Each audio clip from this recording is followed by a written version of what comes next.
Welcome to Scary Stories, the channel that tells you scary stories. Welcome to a very special hour-long episode of Scary Stories NYC. I'm your old pal Bigfoot. This episode has everything. This episode has Dogman. This episode has PQ Ribber as Dr. Death. This episode has Madeline Starr. This episode has Nancy Levonian. It even has a story or two by me. Plus, it's got stuff you've never seen on any other channel before, completely original and weird stories. But let's get started with a conventional kind of story about a conventional kind of dogman. Take it away, me, Dogman, at my school. As told to and read by Peter Bernard. I want to share a story that doesn't even make sense to me, so good luck in understanding what I'm about to try to tell you. When I was in junior high, our school was located next to a large woods. We would see strange animals and birds from our science class window that our teacher couldn't understand or identify. 2 different times he told us we hadn't really seen what we had seen, even though we had, and he had too. Those were all small chipmunk-like creatures or little songbirds. The only time I ever saw a large cryptid come from those woods, it wasn't from a 3rd-story window. It was up close and personal in the crevice between the school building and the gym. Our school was for some reason built as 2 buildings placed about 9 or 10 inches apart from each other. There was no internal connection between the 2, and you would have to walk outside to go between the gym building and the school building. When I was younger, we used to call the crevice between the 2 buildings the thin alleyway, and use it as a hiding spot from older kids or a secret shortcut to our home.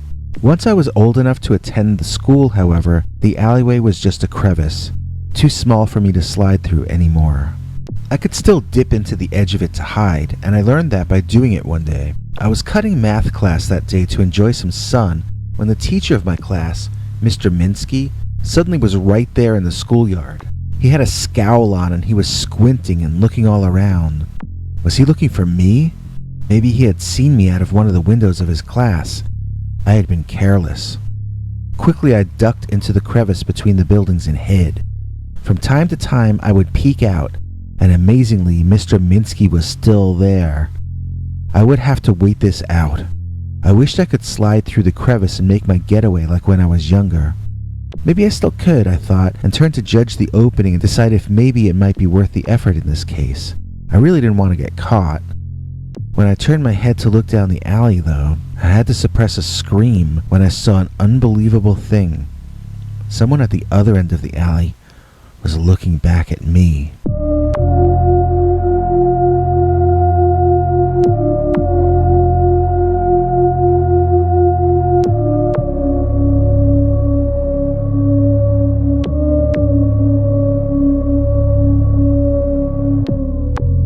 I saw it was a large, dark figure, but when I looked more carefully to see if it was someone I knew, I saw that it was not. In fact, it wasn't even a species I knew. It was some kind of hairy, upright monster thing. My first instinct was to run, but I stopped myself and peeked out again. My teacher was still there. I couldn't run. That monster was bigger than I was, so it wasn't going to be able to slide down from the far side of the school and get me. I still had no idea what it was anyway. Maybe it was a kid in a gorilla costume. I could only see 9 inches of it at a time, remember? So I told myself internally to calm down, to just be patient and wait this situation out. Then, I heard the strangest noise. I still don't even know how to describe it. I looked in the direction I heard it from and I saw the monster was somehow flattening itself and squeezing slowly into the crevice.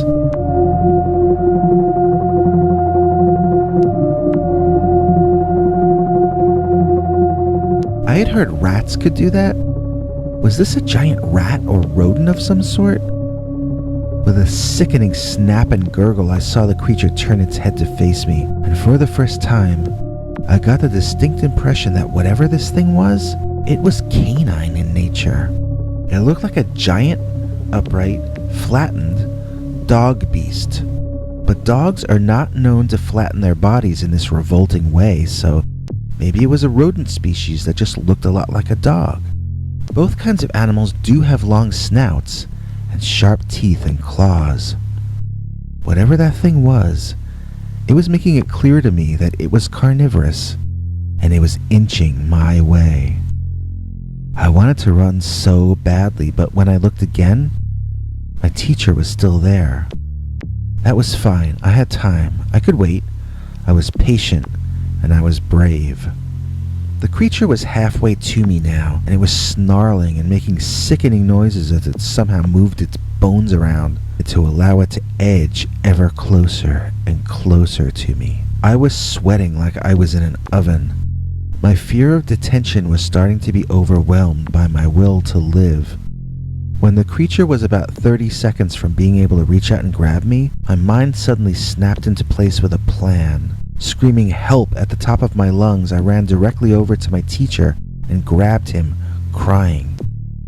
He opened his mouth to begin lecturing me about cutting class when he saw that I was in trauma, and he got a confused expression. I grabbed him, blubbering nonsense, and made him look through the crevice. I am not sure exactly what he saw, but Mr. Minsky fainted dead away, right on the spot, scratching his bald head on the brick wall as he fell.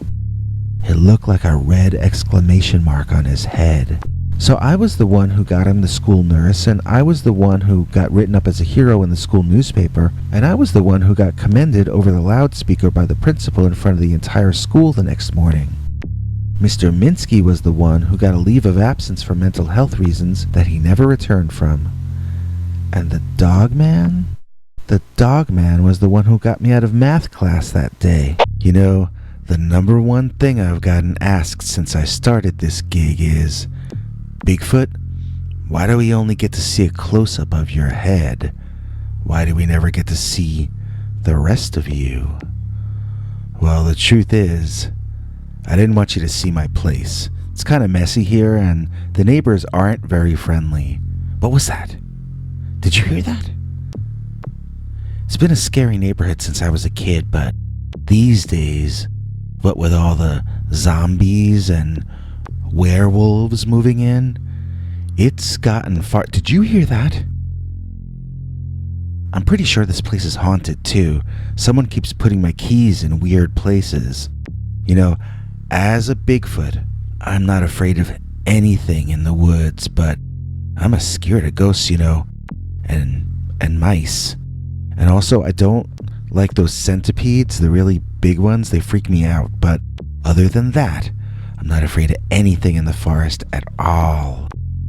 So anyway, in this episode, we've got to... I know I heard something that time. Hello? Is there somebody there? I know you're there, so you may as well come out. Nobody's coming out. It's really scary here. It doesn't feel safe. Maybe we should cut away to a story. It's actually a story about a scary old place like this one. But instead of finding a sweet and kind, friendly and lovable Bigfoot like me there, what Madeline Starr found was Dogman. Take it away, Maddie. What was that? The Urban Exploration Dogman Story, as told to Peter Bernard, read by Madeline Starr. My husband and I used to like doing the urban exploration thing back before we were married. We mostly did it with fairly organized groups in the beginning. Toward the end of our Urbex period, though, we started going alone, just the two of us, into places we hadn't really researched as thoroughly as we might have. Because we had been lucky and never had any trouble, we had started to feel all-powerful. We got reckless, and we were unprepared. Of course, nobody is ever really prepared to go urban exploring and come across a Dogman. We had decided that we would check out that abandoned mental hospital in Brownsville, Pennsylvania. There are photos of it online. It looks like a horror movie. We thought it would be fun to walk through a real-life horror movie. We probably didn't deserve to be as lucky as we were that night. If I were you, I would not try something like this. The interior of this place had just been left as is when it closed in 1985, so it had all been decaying and gathering dust ever since then. There were rumors of ghosts. Given the terrible conditions reported here over the years, I'm sure a lot of human drama played out inside those walls. Once we were there, it didn't feel like a fun place to go anymore. It felt like we were disrespecting the pain of a lot of people, most of whom never did anything wrong to anyone. I could tell my husband wasn't as happy as he thought he would be either. We had come all this way and were both the types to finish what we start, so we pressed on as though everything were fine. Some of the hospital is decrepit, but other parts are actually collapsing. There's one hallway near the exterior where the wooden walls are so eaten away that you have to walk around and through piles of what looks kind of like sawdust. Maybe you carpenters or termite experts can explain that to me. All I know is it was gross, and I really wanted to get out of there as soon as we were inside. For some reason, and against my better judgment, I said nothing when my husband suggested we climb upstairs. I guess I sensed we were both scared, so it would make more sense to be a good exploring partner and accept that this was happening. It was no longer something I was doing for kicks. I just wanted to make sure we both got out of here the way we came in. When we got to the second floor, I heard a strange noise from the distance. I was trying to remember what the sound reminded me of when my husband asked if I could hear that. I asked him, "What is it?" And he said, "It sounds like a big dog with long claws walking around on a hard floor." I was trying to form words that might suggest we leave the premises when, as if on cue, that dog my husband referred to walked around the corner down the hall and stared at us. This was a huge animal. It had to be 4.5 feet high at the shoulders.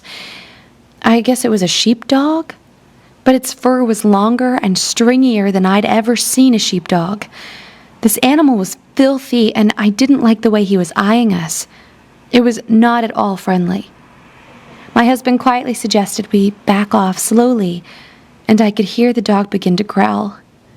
I made a suggestion quietly. "Let's back off slowly, more quickly." The dog decided for us as it reared back on its hind legs and stood up like a bear, rising to a ridiculous height, grazing its head on the ceiling. Little pieces of paint and dust fell from the ceiling onto him and all around him on the floor. It wasn't a dog at all. It was the Pennsylvania Dogman. Abandoning all strategy, my husband and I raced to get out of the building. We didn't think the creature was following us until we got to the sawdust hallway and heard a terrible crash only about 20 or 30 feet behind us. We screamed and fell face first into sawdust and kept screaming and running until we were out of that building. After that, we just kept running until we were in our car. The entire ride home, I was looking behind us and my husband was asking if it was following us. We were so shaken up by the experience. We genuinely were concerned that this thing might follow us to where we lived, dozens of miles away. For weeks afterward, he kept sending me email links to articles about dogs tracking people 500 miles and 1,000 miles. I made him stop it, and eventually he calmed down about it. So this was not an experience that made either of us want to go out hunting cryptids at all. You won't see us on a Sasquatch expedition. This experience taught me and my husband that there are areas in the world where we are not welcome. And most especially, we learned to respect the turf of the Dogman. That was pretty scary, but not as scary as this place I've been staying at. Hello? I can see you there, so you may as well come out where I can see you. Hello? I tell you, hordes of the undead outside, always trying to get in and devour my flesh. Werewolves roaming the neighborhood. Times have changed. I think I'm getting too old to be a Bigfoot, to be completely honest with you. There must be some safer line of species I could belong to, don't you think? I wonder if I could be a ghost. Well, I guess some say that's where we all end up anyhow. At least ghosts get to do what they want and stay where they feel like. They call some ghosts hungry, so they must get to eat and drink like us. And you can't deny how much ghosts are associated with fashion. Half of them have their wardrobe in their name. The lady in white, the lady in red, and so on. Why, even the lovely and talented Nancy Levonian out in Hollywood has a fashionable ghost story to tell us right after this. Do you have a scary story you want us to read on the show? Just call our voicemail hotline, 804-LIST-SCARY. That's 804-537-2279. And now for something completely scary. The Ghost Who Wore My Dress, as told to Peter Bernard, read by Nancy Levonian. When I was away at college, my parents and my younger brother all moved to a big old house in the country. I didn't get to see it until I went on summer vacation that year. It was lovely, old-fashioned, huge, and kind of creepy all at once. My father told me that the real estate woman promised them that it was haunted, but they sadly hadn't seen any ghosts yet, or even heard any chains rattling. My parents are weird. They'll joke about anything. I wasn't really sure how much of a joke the ghost stuff was, but I genuinely felt that there was some kind of presence there. If I wasn't sensing a consciousness in the house, I thought I might be sensing the consciousness of the place itself. I felt certain that there was someone else there besides just me and my family. One day, my mom and brother were carrying old boxes down from the attic, and I asked them what was going on. They told me they were taking clothes out to give away to Goodwill. The previous owner had died there and left a lot of stuff in the attic and garage. I had seen TV shows about people making money from stuff in their attic, so I was against this idea. I thought they should have an appraiser come in and auction it, or at least have a dealer come in and buy off the better pieces. They laughed at me and said it was junk, but I started looking through the boxes anyhow. I found a dress that I held up, and it looked like it would fit me perfectly. I wanted something dressy to alternate with my casual style. My mother told me to take it, but to wash it before I put it on, since who knows what had been crawling around that attic for the last 50 years. She laughed when I called it dressy, because she said it was an ordinary 1940s work dress. Back then, this would have been something to wear to do housework or office work, an everyday outfit. For me, it was exotic. I found excuses to wear it 2 or 3 times a month through the rest of the summer. When I went back to school in the fall, I took it with me. A day or 2 after I was back in college, my brother claimed he saw me at home, walking down the hallway away from him when he got up to use the bathroom in the middle of the night. He says I was all dressed up, and I wouldn't respond to him when he called to me. I was asleep in the school dorm at the time, which is in a different state. I figured my brother was joking around, but I didn't get what the punchline was, so I sort of filed the story away to ask him about it when I saw him for Thanksgiving. When I went home late November that year, I showed up wearing the dress. Everyone was giving me really strange looks. It turns out that after my brother saw me in the house at night, my mother had seen me too, and my father had seen me twice. They all agreed I was wearing that exact dress when they saw me. The situation was clearly not a joke. All 3 of them seemed extremely disturbed by what had been going on for the last couple of months. They put forth theories that I was dreaming, and the dreams were visible to them. Or maybe I was having out-of-body experiences that they were witnessing. I had no memories of such experiences, and I didn't remember having any dreams about being in the house since I'd gone back to school. I'd had dreams about forgetting to study for a test. I'd had that dream about realizing that you're out in public in your underpants. And I had this dream about flying around campus and peeking in the windows of certain frat boys. But I had not had any dreams about walking around in the creaky old mansion. I had not actually spent all that much time in that place. It's not like this was my childhood home or anything. Why would I dream about it? The mood among my family was not the fun one it had been my entire life. Now, they were all sort of frightened and melancholy. I couldn't wait for the weekend to be over so I could go back to school. On Saturday night, I felt restless, so I was up late on my phone, just watching videos and reading things. Everyone else was asleep. It was very late. I heard someone up in the hallway walking up and down. I thought it was someone going to the bathroom, but they seemed to walk past the bathroom, then turn around and walk back. The strangest part of it all was that it sounded as though they were wearing shoes. My family all either wear slippers when they walk around the house at night or else they go barefoot. This sounded like someone was wearing dress shoes. In fact, it sounded like they were wearing heels.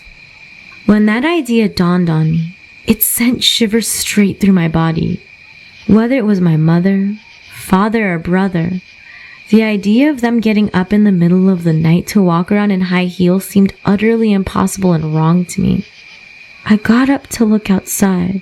I didn't want to see what was out there, but I really kind of needed to look anyway. I was fully aware that whatever I was about to see, it was going to be upsetting, and I would probably never be able to unsee it. I braced myself, opened the door, and looked out. It was me, walking down the hall, wearing the dress and some old-fashioned buckle shoes with 2 or 3-inch heels. I was walking away from myself toward the end of the hall quickly in a rushed or annoyed fashion. The hair looked like my hair from behind, the body looked like mine, and the dress was mine. I had never seen those shoes before, and I noticed I was wearing stockings with the seams up the back. I didn't even own a pair of stockings, believe me.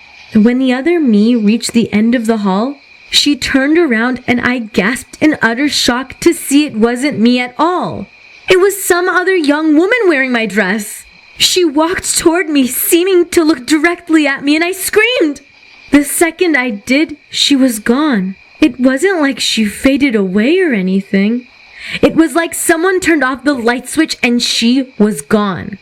She didn't react to the scream then make herself disappear. She disappeared by the scream itself somehow. Everyone ran out of their rooms to see what was going on, and it was a while before I could explain it all to them. The next day we went through the boxes in the attic and garage that used to belong to the lady who died in the house. We didn't find any photos that looked like the girl in the dress, but we found photos of several girls and women taken over the course of decades. The portraits showed ladies in their mid and later years, with some childhood portraits as well. The girl we had seen was a young adult, around the age I was at the time. There were no photos of anyone that age, but I thought it was very possible the apparition was one of the other women in the photos. I had to go back to school, so I asked my parents and brother to follow up on this for me and find out more about the woman who used to live in that old mansion. They never did. I called their real estate woman, who was impatient with me and offered no leads. I Googled to find local historians in the area who might know something, but it seemed the house and the family were forgotten by time. I got some names, but no more photos or real information.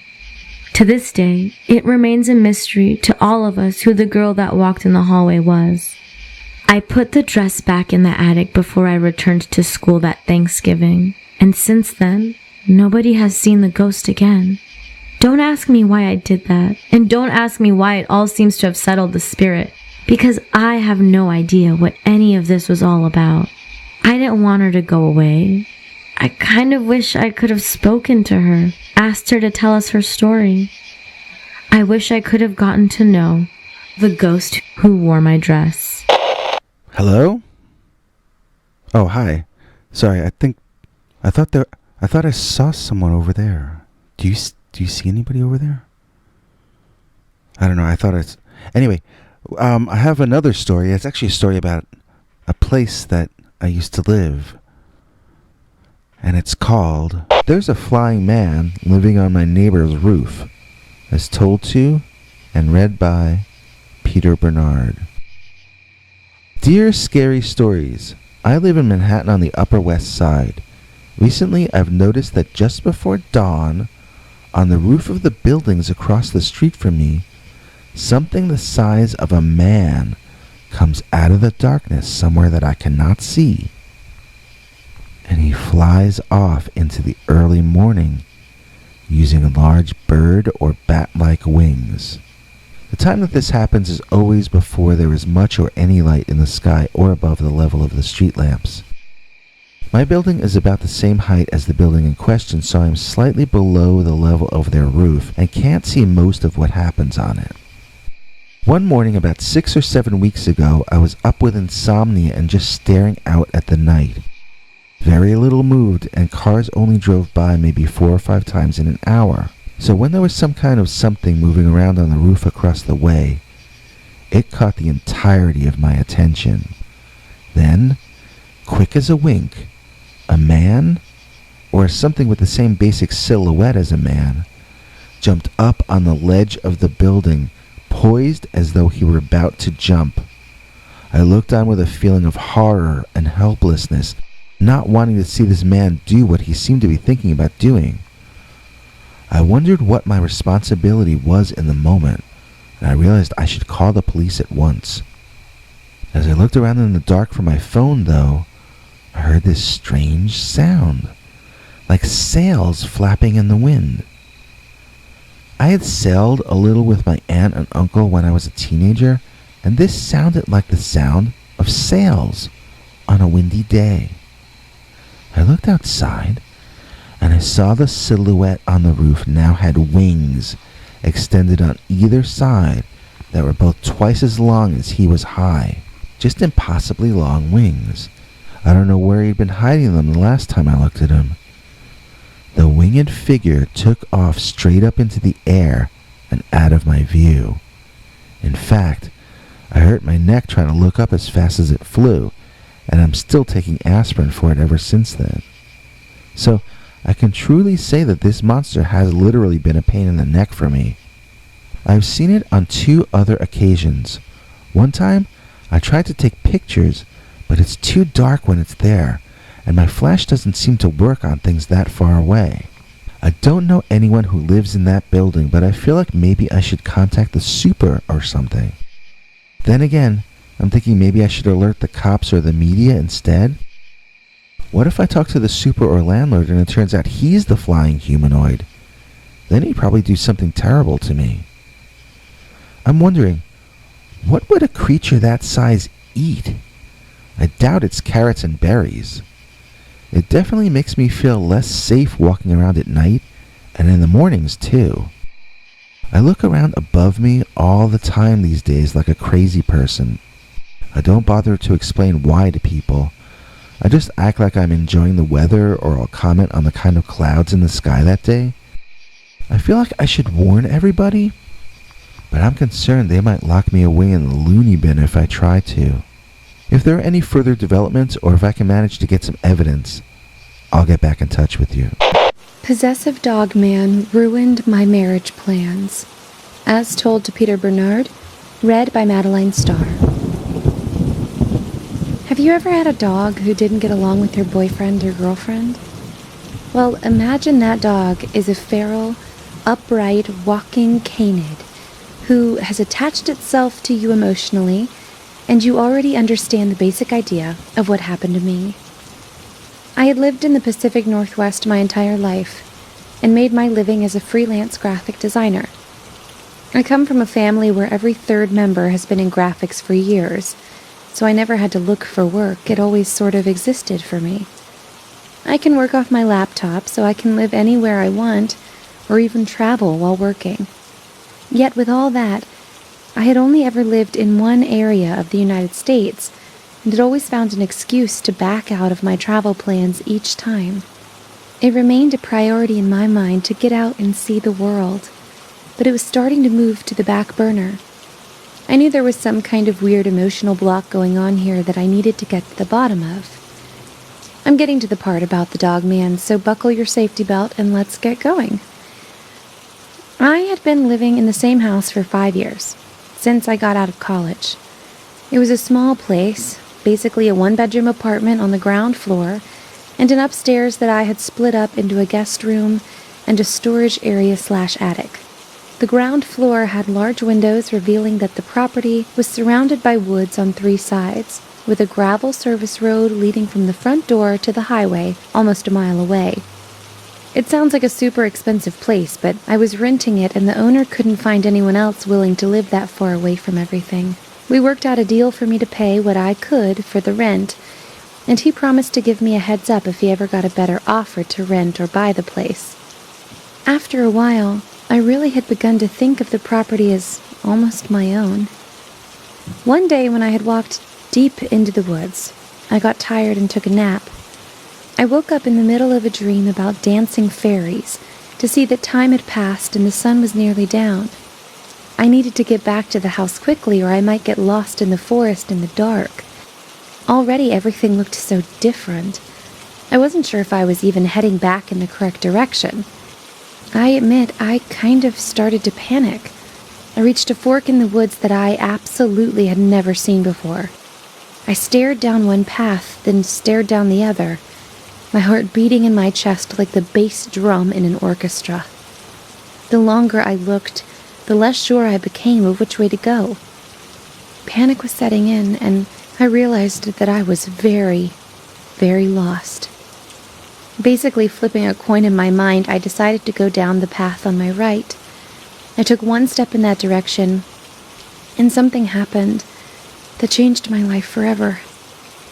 The largest dog I ever saw dropped out of nowhere, doing a 3-point landing on the path directly in front of me. I screamed and backed away, tripping and falling on the ground. I screamed more and covered my head, expecting to be pounced on at any moment. After a few more moments of screaming like a fool, I realized I wasn't dead yet, nor was I being eaten for dinner by a giant dog. I stopped screaming, opened my eyes, sat up in the dirt, and looked over at the dog. He had a kind of sheepish look on his face, as though he hadn't meant to frighten me. I almost laughed, and for a second I thought, oh, it's just a big old nice dog. But like I said, that thought only lasted for a second, as I remembered that this dog had dropped down out of a tree. I never heard of a dog doing something like that before. I just sat there, looking at the dog, trying to understand exactly what I was looking at. This seemed to sort of embarrass the creature, and it trotted off down the path to my right. As quickly as I could, I got to my feet and raced down the other path, wanting to get as far from the strange giant tree dog as I could. It turned out that was the path toward my house. As soon as I was there, I got lost in a YouTube video and made myself some dinner, entirely forgetting about what had just happened to me. But the dog didn't forget about it. The next morning I saw him, sitting on the perimeter of the property, just past the wood line. It looked like he was just sitting there in the bushes, staring at my house. He looked even larger in the morning light, if such a thing is possible. I decided to drive into town and sit in the park that day, instead of going back in the woods behind the house. And that became my routine, to drive 25 minutes each way into the town nearby and sit under a tree there instead of the trees 100 feet behind the house I was renting. Eventually, I hadn't seen the dog for a few days and forgot about the uneasy feeling I had been carrying with me. I went back into the woods that day and took a nap.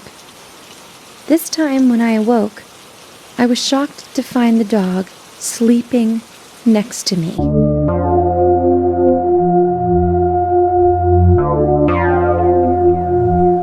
It was curled in a ball, snoring, but its body was still longer than mine.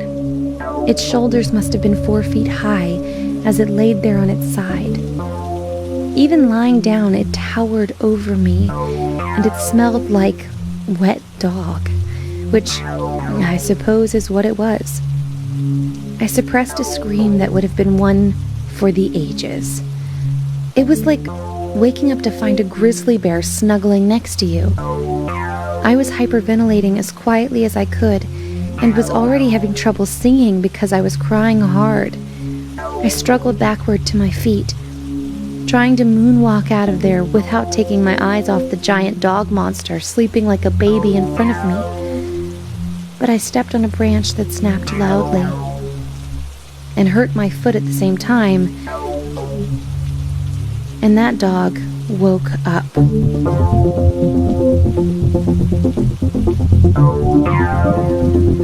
It rose to its feet, and I could see it was taller than I was.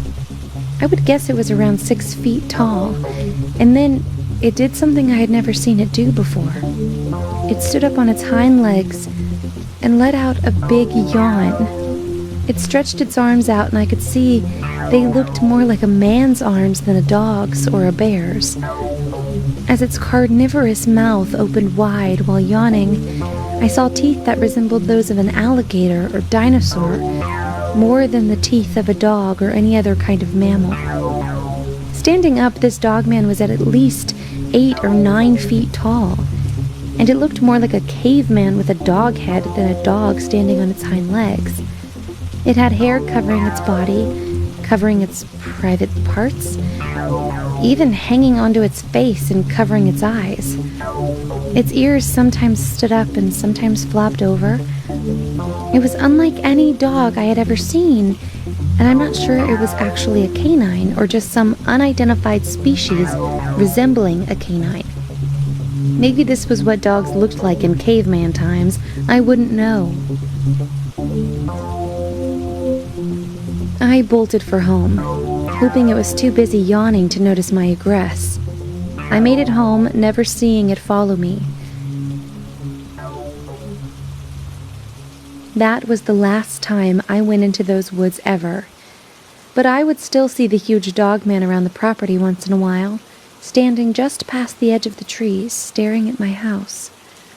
I told my mother about the creature in phone calls, and together we nicknamed him Grendel. Since I stayed out of the woods, he became this annoyance lurking at the edge of my life, but not an actual daily concern. I would see him from my window maybe once every 3 or 4 weeks, and he never made an advance onto the property, so he stopped being something I really thought much about. I had made friends via the internet with a graphic artist on the East Coast, and we liked a lot of the same things. He had an opportunity to attend a convention near me, so we got to meet in person and hit it off even better than we had online. Soon enough, I found an excuse to travel out to Atlanta where he lives and works, and I fell in love with the area. Granted, it was the first time I had ever been away from the Pacific Northwest, so I probably would have fallen in love with any place I went, just because of the novelty. My relationship with the other graphic artist grew more and more intense, and we felt certain it would be smart for us to get married. We just really had to decide who was going to move where in order for us to do this. It made more sense to me for me to move to Atlanta, but my boyfriend wanted to come stay out at my house in the woods out west for a while before we made our final decision and tied the knot. Of course, he fell in love with Washington State just as I had fallen in love with Georgia. And even from the first day, it was like he had always lived there. Some night about 3 days after he had arrived, he was taking the garbage out for me. I kept it in cans toward the back. I all of a sudden heard a shout from outside, and when I got to the kitchen door, my boyfriend almost ran me over racing back into the house. He said something to me that made my blood run cold. He said a giant dog had run past him and knocked him into the garbage cans, tipping all of them over.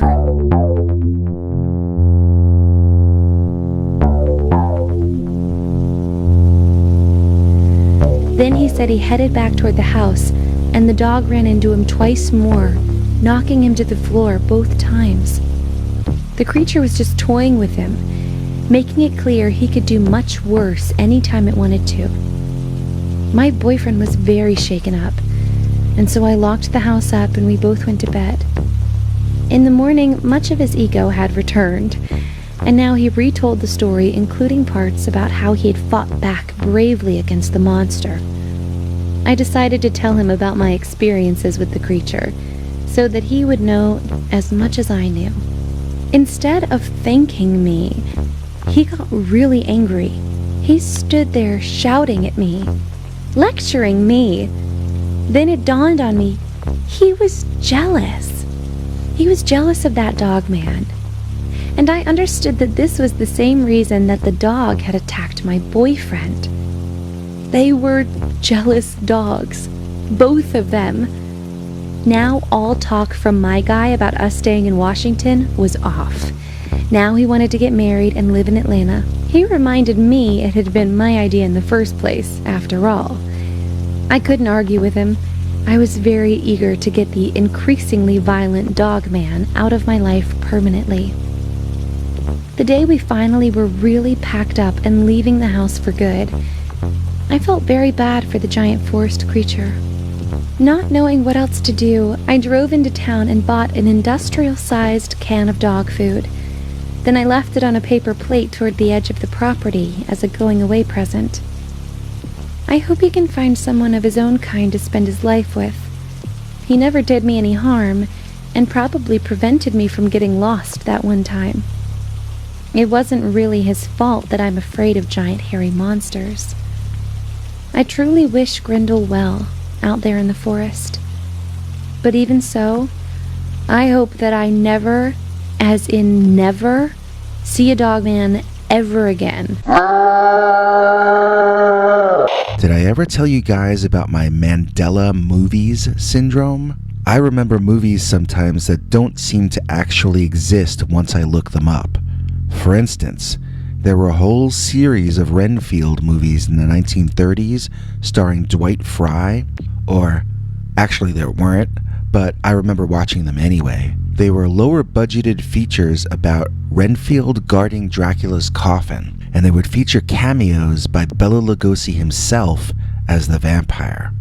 In this reality, however, Lugosi never played Dracula again after the original movie until he played him in Abbott and Costello Meet Frankenstein in the 1940s. Doesn't that seem kind of strange to you? That Universal wouldn't have asked Lugosi to reprise his most popular roles sooner than that?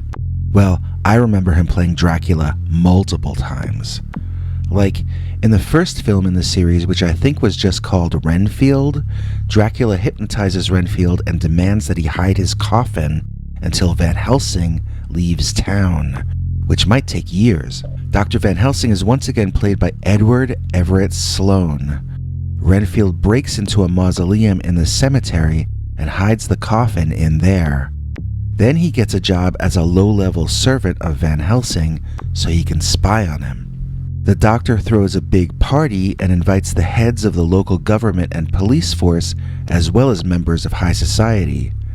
There's a comedy relief scene of Renfield chasing a large roach into the kitchen, and none of the chefs or maids notice the large insect.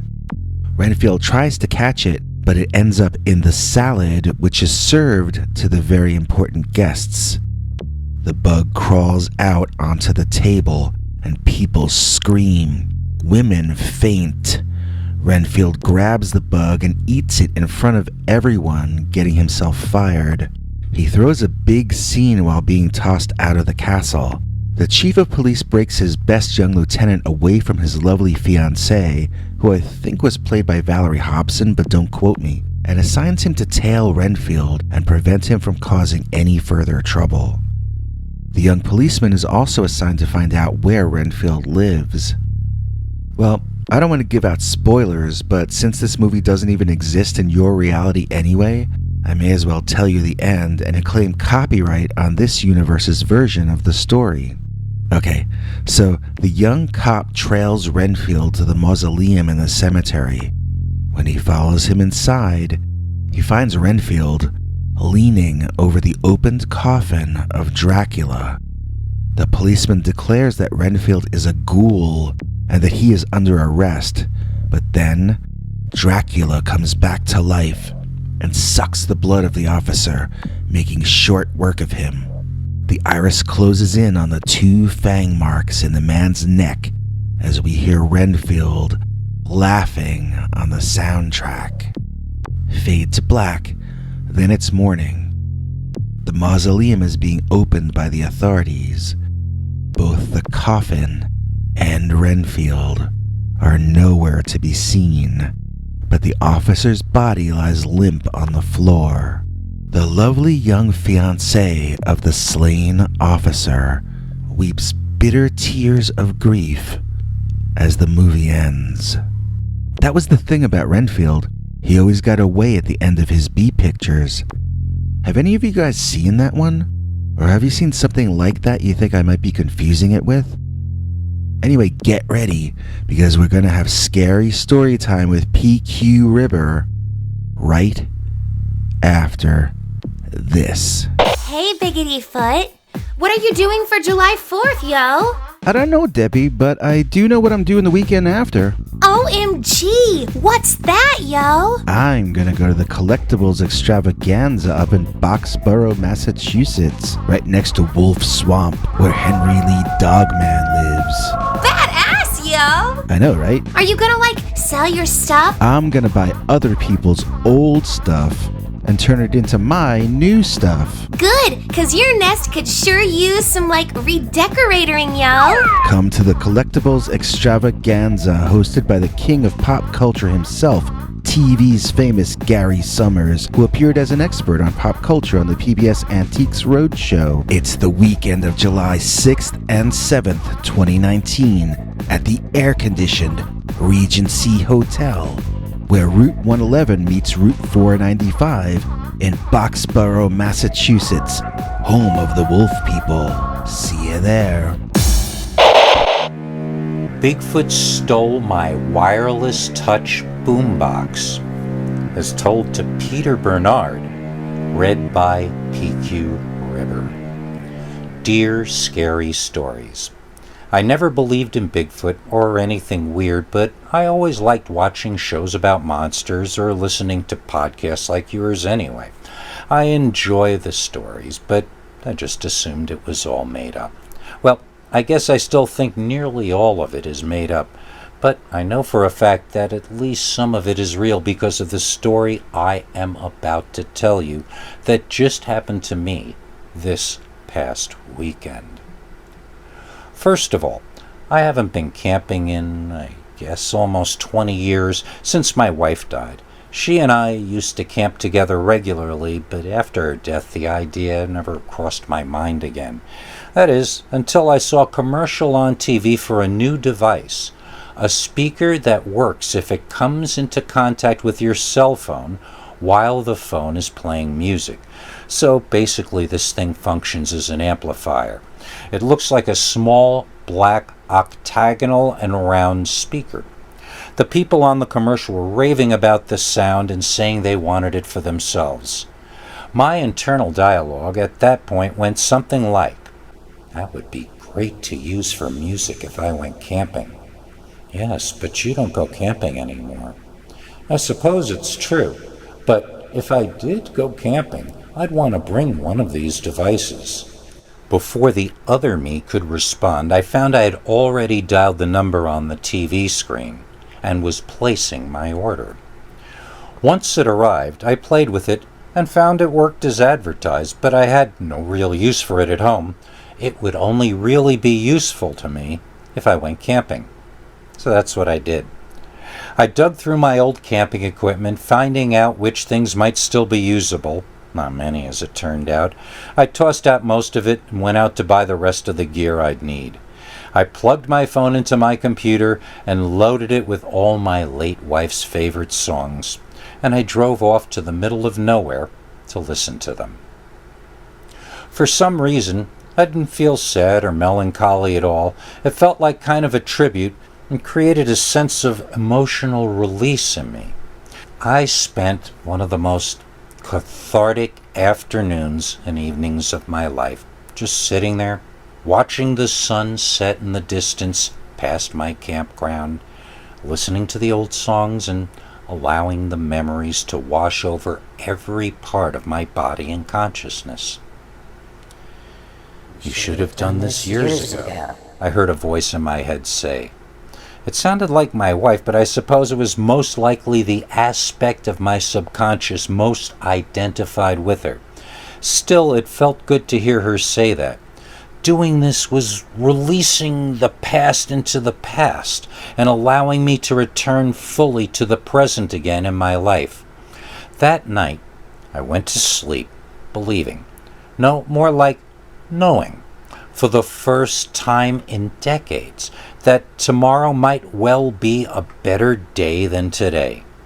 I fell asleep grateful, knowing that when I woke up, the sun and birds would herald a new chapter in my life. Except it didn't happen that way. I woke up in the darkness to the sound of a grunt. An animal grunt. A large animal, like maybe moose-sized. Most of you people probably think of mooses like Bullwinkle and that they're cute. They actually kill more people in the wild than bears, coyotes, or mountain lions. But they don't kill us out of hunger like the others. No, moose kill us by trampling us because they're incredibly touchy and stupid. This makes them easily spooked and angered. For whatever reason, I was convinced that I was about to be trampled by a moose. So I tore out of the tent and ran straight into a wall that I bounced off of. I fell backwards on my butt, half awake, trying to remember how that wall got there. Then the wall bent over and yelled at me.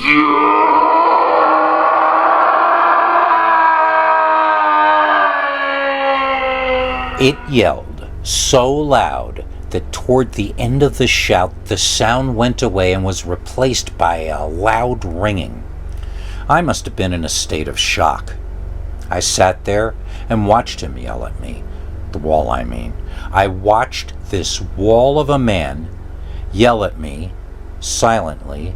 Then I watched him throw a huge fit, tearing my campsite apart. I only remember witnessing this. I don't remember if I even had a physical body through this, let alone what I might have been doing with it. I don't remember fear or any other emotion. I only remember an awareness that my life at that moment consisted of enduring a large, hairy wall with a monster head on top tear up all my new and old camping gear. Then it seemed finished in its tirade. Chest heaving, with immense, deep breaths of air, the wall turned to glare at me again. Then it grabbed my boom touch speaker, clutched it close to itself, and ran or leaped into the forest so fast that it seemed impossible.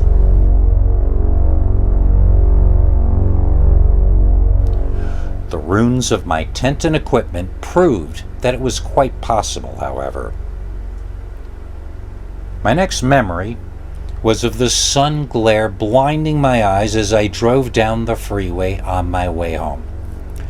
How I had gotten into my vehicle and started it up, I can only guess. I definitely had missing time, but I don't think I was abducted by aliens or anything. I think I was just in shock and operating on autopilot.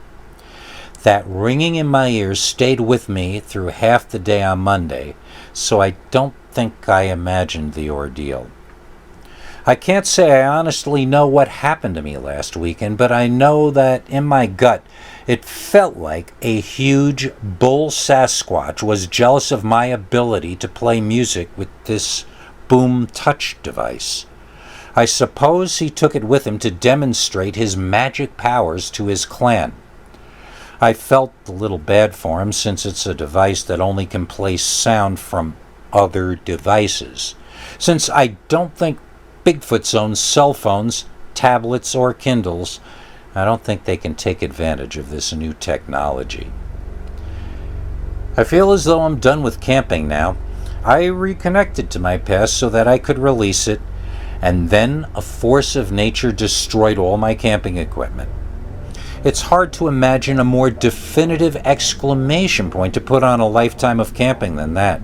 But if any of you go in the woods, please do me a favor. Please leave Bigfoot an MP3 player or cell phone. He needs to be hooked up with some tunes. Bigfoot kicked my butt.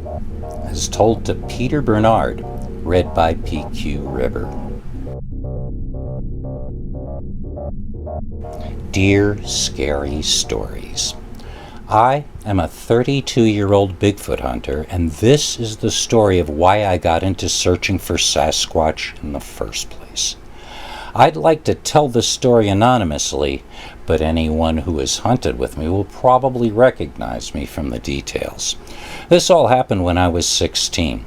I remember because what I asked my parents for as my present for my 16th birthday was my own camping equipment and permission to go camping with my two older brothers. They were 9 and 7 years older than me, both coming from my mother's first marriage. We got along really well, and they both looked after me and allowed me into their lives as much as they could, given the age difference. I was very excited to finally be allowed to do something without either of my parents in attendance, and my brothers seemed happy enough to have me along. We went to a place that was usually pretty secluded, but was also not too far from home. We could camp within 20 or 30 feet of my brother's pickup truck and get out of there fast and back to civilization if there was any trouble. They let me have a beer, and it felt like it must have been 2 minutes later that I had to go relieve myself very badly. I trotted into the woods singing some song, probably "Where the Party At," because I liked that song that year. I remember that I was singing, though, and I'm sure it was off-key. I think that's an important detail, given what happened next. And what happened next was that, while I was doing my business, something in my peripheral vision moved. Not something large. I thought it was a bug or a rodent at first. That's when I peripherally saw something small move on my other side. Now I was gazing all around in front of me. I had to walk that way to get back to camp, so I wanted to know what might be hiding in the grass before I stepped blindly on it, and then I saw a pebble bounce off the ground in front of me. It was so strange seeing that pebble. I bent over at the hips to study it. It hadn't fallen onto the ground. It had followed an arc and landed as though something had tossed it. But the arc did not originate further away from me. Something was not in front of me tossing pebbles at me. Something was tossing pebbles over me, causing them to land in front of me.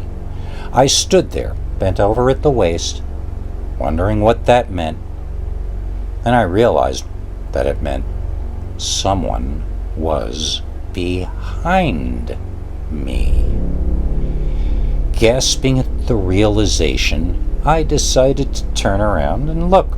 Literally, before I could transform that thought into action, something kicked me right in my butt. I landed face first in the dirt. I turned my head just in time to be screamed at by a very large, hairy man. Bigfoot. I remember seeing images of my childhood. I remember feeling regrets about all the things I'd done wrong, the time I cheated on a test, the time I stole $20 from my mother's purse, the time I faked being sick to stay home from school.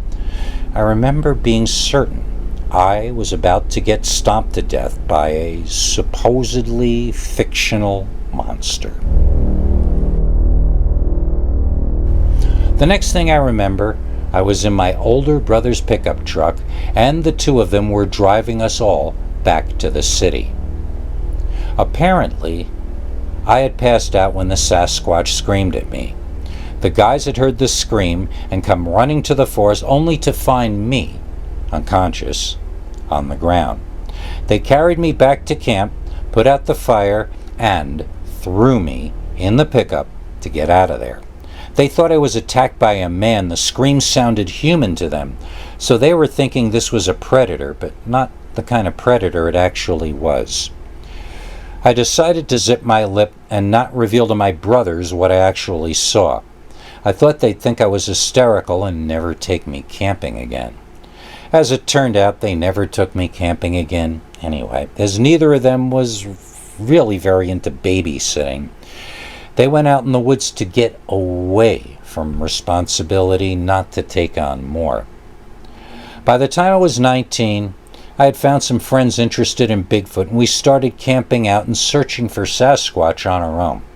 I have yet to see the hairy ape man again, and I know I may never get a second sighting of one of these creatures.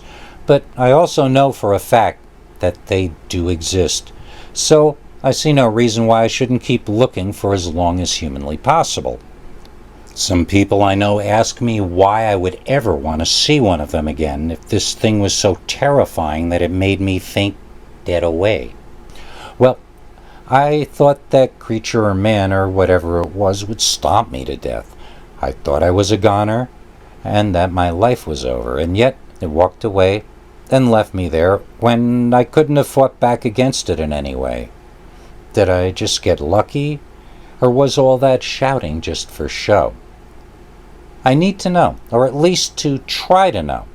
I need to learn more about whatever Sasquatch really is. I don't believe the experience I had that night was random. I feel strongly that it happened to me for a reason. So as a result, very little matters to me as much as finding out exactly what that reason was. And that is why I am a Bigfoot hunter. The end. If you enjoyed this, please click like or consider subscribing. Remember to click the bell icon or you won't get notifications. If you want to listen to Bigfoot's secret uncensored story each Sunday, just go to peterbernard.com and become a paid subscriber. See you tomorrow. Same dog time, same dog channel.